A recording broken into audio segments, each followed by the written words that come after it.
yani fiqhi ya kufunza mambo yaliyofanywa kuwa ni vipaumbele, au unaweza kusema ni jurisprudence of priorities.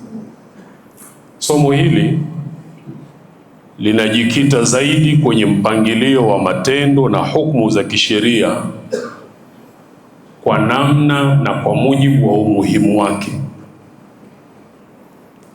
au unaweza kusema ni somo la mambo ambayo yamethibiti katika sheria kuwa yanafaa kutangulizwa kabla ya mengine,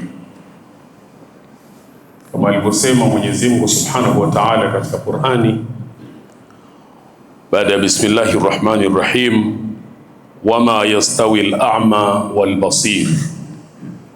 Mwenyezi Mungu anasema hawawezi kuwa sawa yule ambaye anajua elimu yake ya dini vizuri na anafuata, na yule ambaye hajui elimu yake ya dini. Hawa hawawezi kuwa sawa.